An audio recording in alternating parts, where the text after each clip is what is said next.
Actually, just as I was reading Die Empty, I read about the story that when you were 16 years old, you Yeah. woke one night unable to move your legs. You spent close to 2 months in the hospital, losing nearly 50 pounds, and you had to learn walking all over again.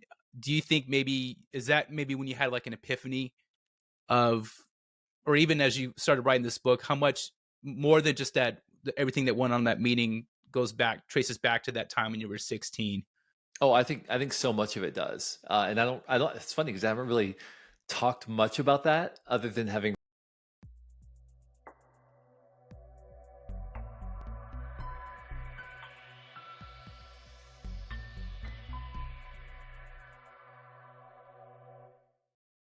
Todd, first and foremost, welcome to the show, and thank you so much for joining me.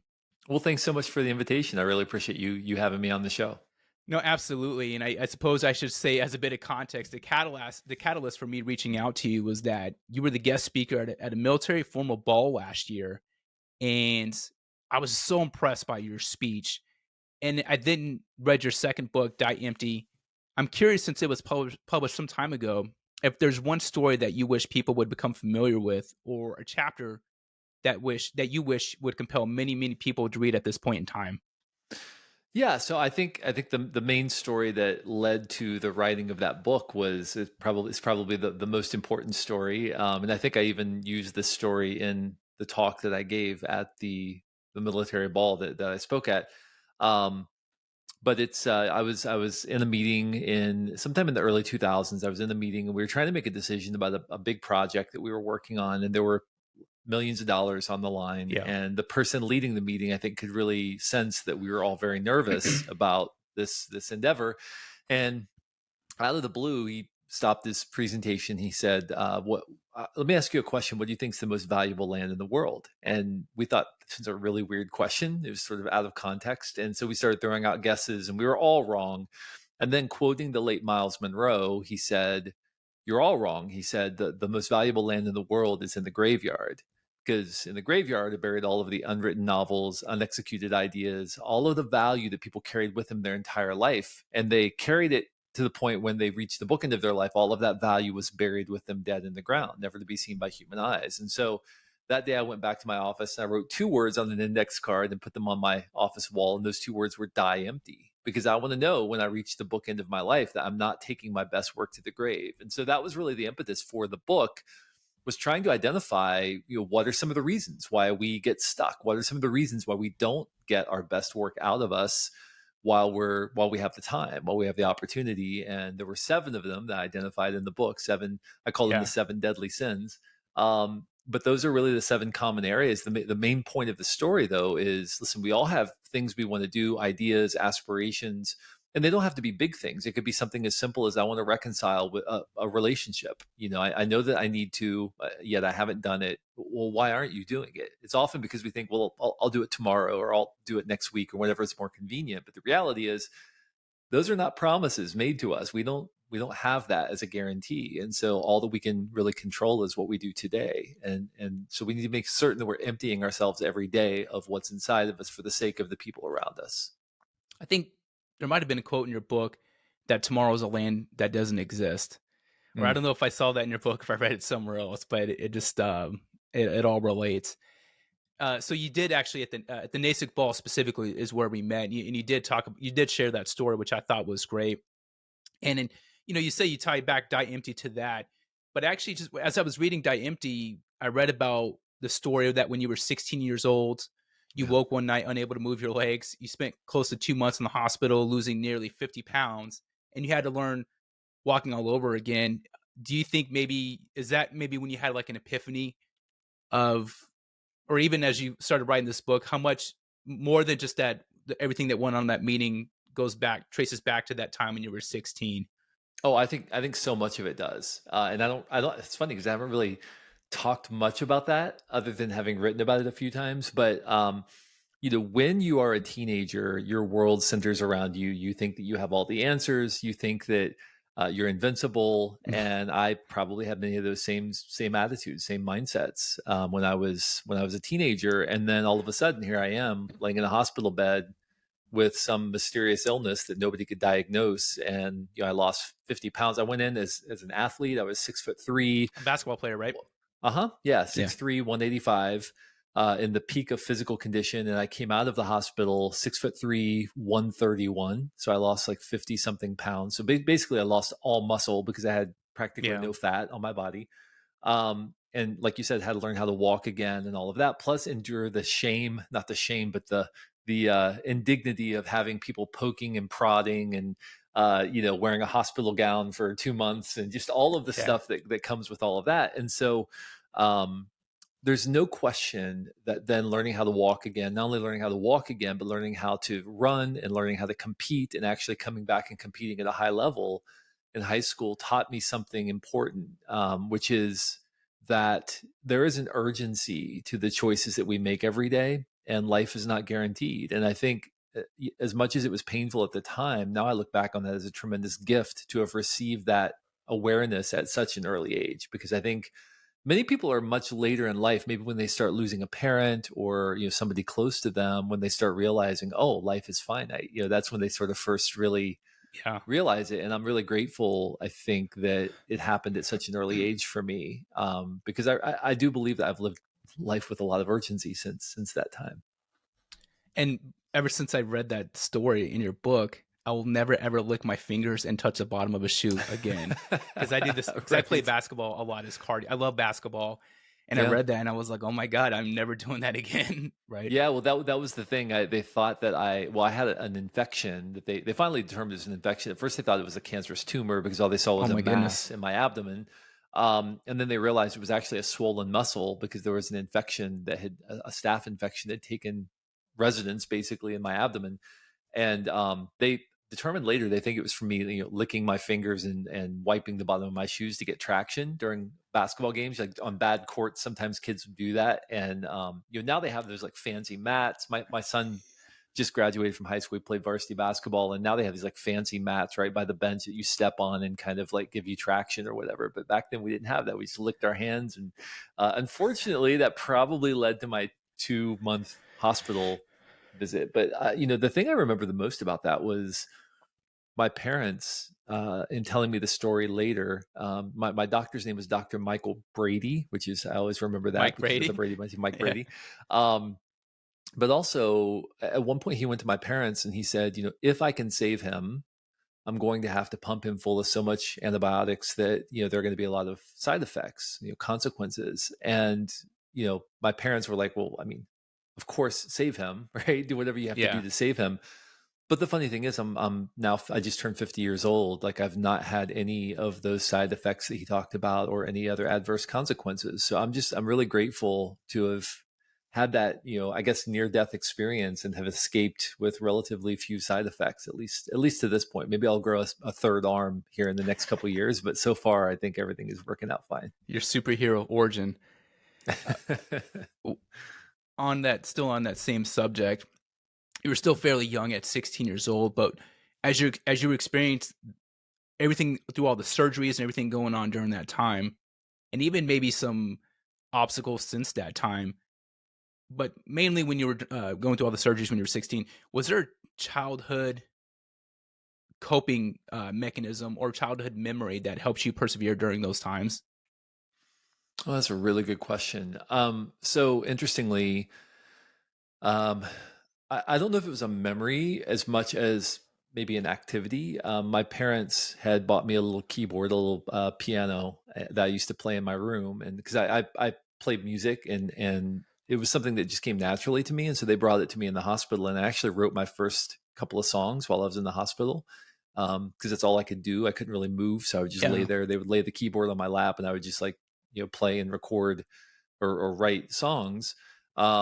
And then when I got out of the hospital, I actually ended up performing a couple of those songs, like in a talent show, and then ended up, actually playing music for a number of years professionally after college. That was kind of the beginning of my adult life, was traveling and singing and writing songs and stuff, which is really fun. But I think, having something to take my mind off of the pain and the discomfort and something kind of generative that I was doing, something creative that I was doing, um, took my mind off of, or at least removed from me the mindset of woe is me, oh, how terrible it is that this is happening to me, and instead focused me on, what good can come out of this? What can I make? How can I produce something that at least makes the time bearable for me while I'm laying here in the hospital? Everybody else is watching TV or listening to music or whatever, and I'm like, I'm going to make stuff while I'm here. And so that was pretty fun, getting to do that. And I think that same principle applies to all of us. I find I work with a lot of business executives, as you can imagine, and a lot of high performing Mhm. teams. And when people slip into that sort of downward spiral, that doom loop of self pity and frustration and blaming, and it becomes just a really toxic work culture. Usually, it's because everybody is so obsessed with and focused on what they're not getting from other people, and that narrative begins to define their existence within the organization. And so one thing I always tell leaders is, listen, when you start to find yourself slipping into that mode, you need to go into generative mode. You need to become the person who is creating value. You need to become the person who is serving, the person who's going outside of yourself. It's funny how that has the capacity to turn that doom loop around, if because people tend to emulate what they experience, what they see. And if they see the leader being generous, being generative, with an optimistic, realistic but optimistic mindset, not wishful thinking, but realistic optimism, Yeah. and going outside of themselves and putting real skin in the game to make something happen. It's funny how that tends to turn a culture around, because people then begin to trust that you're authentically who you say you are.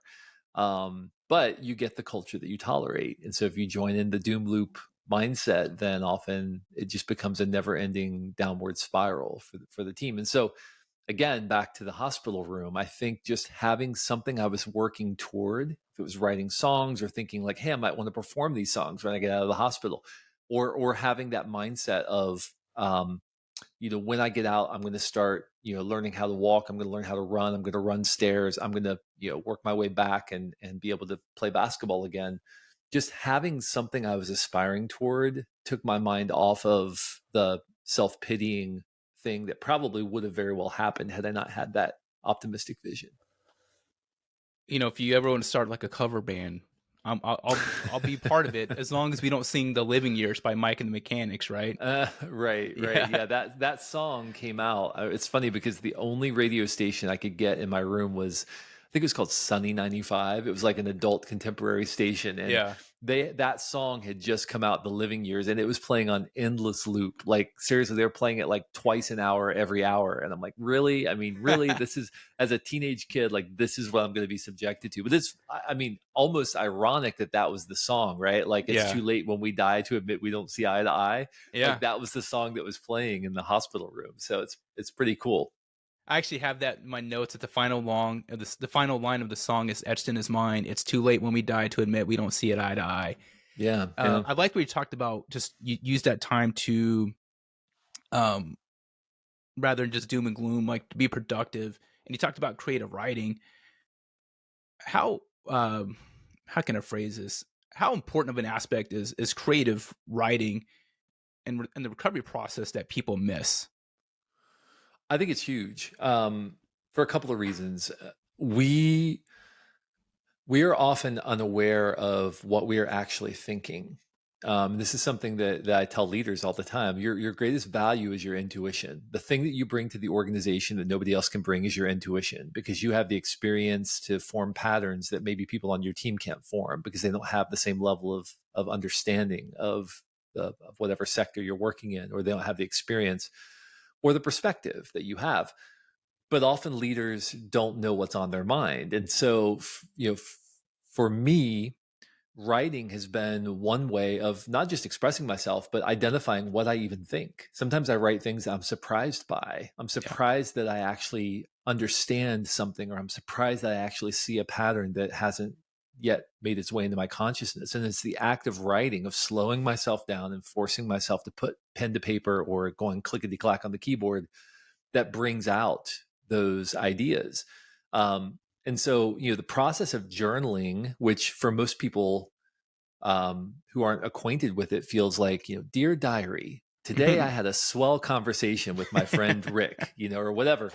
Um, that's not what journaling is really good for. What journaling is really good for is getting stuff out of your head that you don't even realize is in your head. And sometimes you will surprise yourself. You'll if you go back and read your journal, you'll see patterns over and over of rumination, of, these repeating thoughts that you have, or these tapes that play in your head that are telling you things that may or may not be true. They may be ghost rules, invisible narratives that are limiting how you're approaching life. And so for me, the value of journaling isn't some, sort of new age woo woo, like, let's, talk about our feelings. There's nothing wrong with talking about your feelings. I'm just saying, Right. like, it's not just about like that. It's really, as much as anything, it's about identifying things that are already there that you may not be aware of, patterns that are simmering just beneath the surface that you haven't yet brought into the light. And so I would encourage anyone, I mean, it's one of the most powerful practices that I have. I would encourage anyone to have a journaling practice. I mean, you showed me that your notes from the book, Yeah. right? That you take from all the books that you read. And that's again a powerful way of retaining ideas, but also of identifying patterns, because you can begin to see themes between books that resonate with you. And it's like, oh, maybe there is something here that I need to pay attention to, because this theme from this book and this theme from this book seem to be connected. And for some reason, those both resonated with me. Maybe there's something there that I need to identify and act on. Um, so yeah, I really encourage, I mean, for me, songwriting was kind of a fun creative outlet. Creative writing to this day is sort of uh, really the primary way that I get ideas out of my head and into the world. And sometimes those are ideas I didn't even realize I had. It's great because I don't really have questions. I just had kind of topics, and one of the things I put was that um, I wanted to I wanted to talk about how many there are many people with brilliant ideas, fascinating lives, and just a good feel for language, but have never taken seriously the art of writing. Hmm. And I was going to like just talk about or ask you to discuss like what a specific advice you would give to up and coming writers. I say that Yeah. because I'm actually reading. So I finished your book a few weeks ago, and I'm actually reading Ryan Hawk's book, The Pursuit of Excellence, right Yeah. now.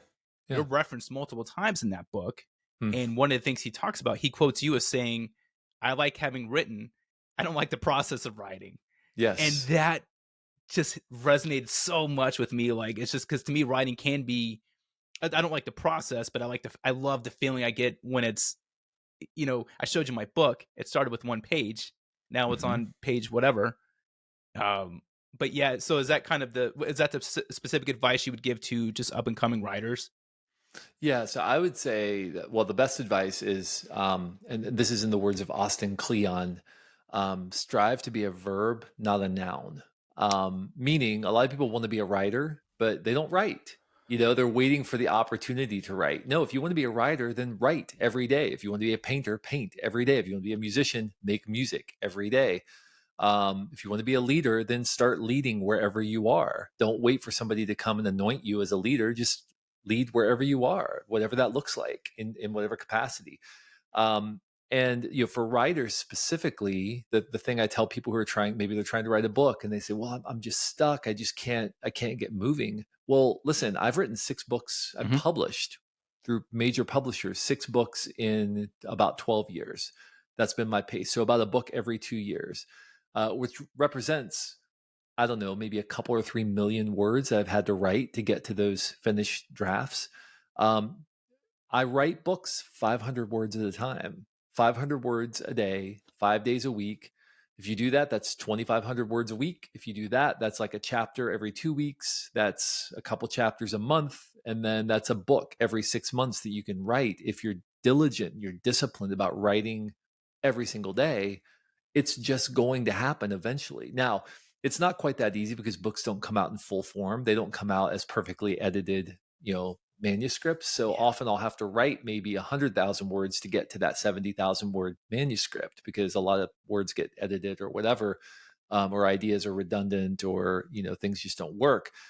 But if you want to write, you have to write every single day.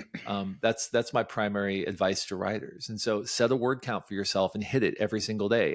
And the other advice I would give, and it's funny, I gave this advice to Ryan too, I think, is, I have a word count that I hit every day. And when I say I have a word count that I hit, I don't mean a minimum word count. I mean a maximum word count. So I write 500 words a day. when I get to 500 words, if I'm right in the middle of a sentence, I stop.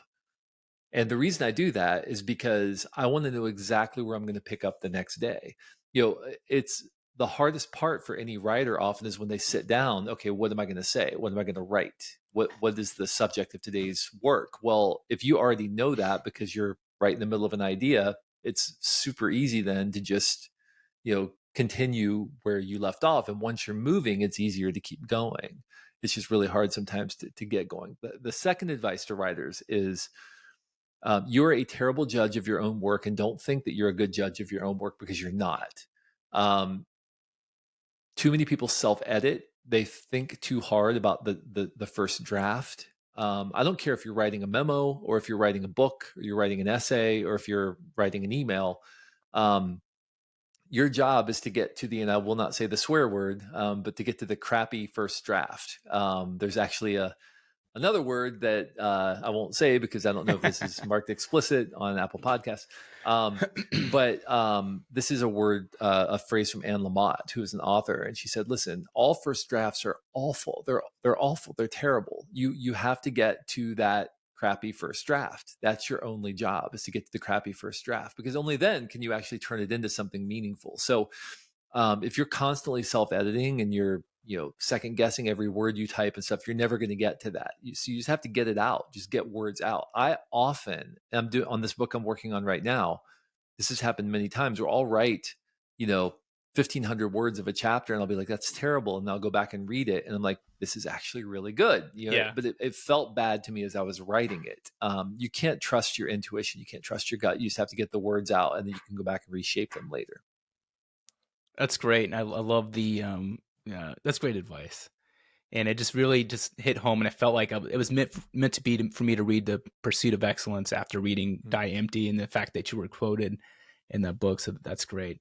Hey, I know we're short on time, so I just want to ask some rapid fire questions. They're kind of just miscellaneous. I seriously could talk to you for like another 2 hours. So even like I did so much research and just so many things I wanted to just pick your brain about. But here we go. Are you ready, Todd Henry? I am ready. What purchase of $100 or less has most positively impacted your life? $100 or less. Boy, that's tricky. I used to say $50, but inflation. No doubt. Boy, has most impacted my life. Okay, I'm looking around right now to see what is in my honestly, probably my French press coffee maker. Okay. Because it's my favorite way to make coffee, and it's just always really great. And it's sitting in my office right now. And so as my wife calls it, my coffee bar. Because I do have like so many coffee making devices, but that's always my go-to. So probably my French press. Perfect. I read you mentioned Mad Men and Die Empty. It's my favorite show of all time. Who is your favorite character on Mad Men? And from all of your books, which one would you gift Don Draper? I mean, my favorite character, I don't know. I mean, you have to kind of go with Don Draper because of just the different the ways that he sort of morphs, and yet stays the same throughout the entire thing. And then what book would I give him? Probably probably Die Empty would be the book I would give him. Okay. That's great for marketing. I feel like he's stuck, and I can see so many of those patterns in his life where he's just kind of stuck in some of these places that I talk about in the book. So yeah, I'm still mad about the last episode. What was your senior thesis in college? I don't think that I had to do one, actually. I don't think I had to do a senior thesis. Yeah. I went to Miami University a very, very long time ago and studied marketing. And I don't think that we did a senior thesis while I was there. Okay. So, okay. But I did study marketing. I remember, I do remember having to write several papers while I was there, but I don't remember a senior thesis. Okay. Last two things. What book would you assign as required reading? And it could be any book if you were teaching a class on creative writing and work ethic. Probably one of two books on creative writing.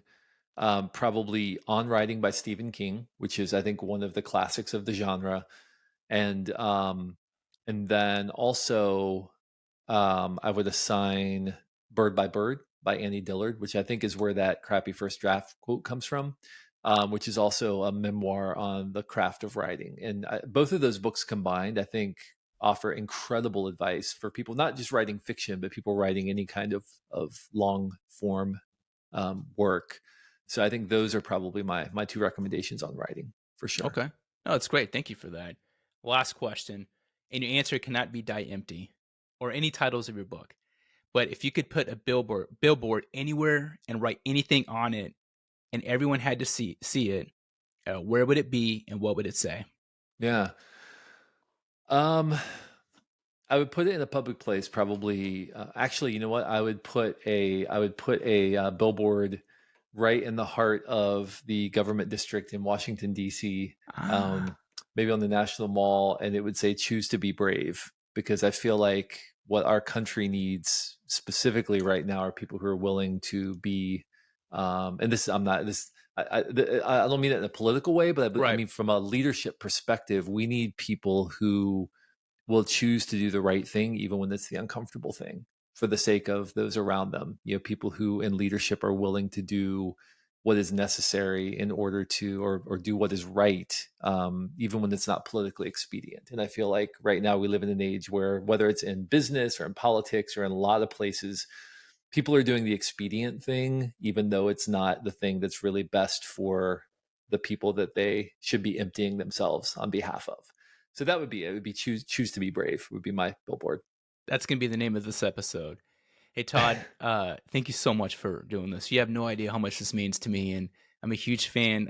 I love Die Empty, and I look forward to reading future books. And this, I wrote your name back in. I've had this podcast for 5 years, and when I read your book back in October, I wrote this as a goal for myself to have you as a Hmm. guest. So it's to me like you're probably the big time. I feel like I got a big fish. So thanks for being that big fish. Thanks for being the purple cow, I guess. Yeah, I yeah, read your Seth Godin reference yeah. that you posted the other day, but Well, again, Seth was when I started this podcast in 5, 2005. yeah. Seth was my big fish, actually, and I got him in 2007. So, Wow. yeah, yeah, which is kind of crazy to think that was, wow, 15 years ago was my first interview for the podcast. It was my first interview, I think, was Stephen Pressfield about the War of Art, and the second one was Seth Godin, Wow. actually. So, Yeah. I'm just humbled. So again, thank you just for your kindness. Thank you for taking time to talk to me today, back in October at the NASIC ball. You're amazing. well, thank you so much. I appreciate it. And thanks for all the great work that you do. I appreciate it. Hey, take care, Todd.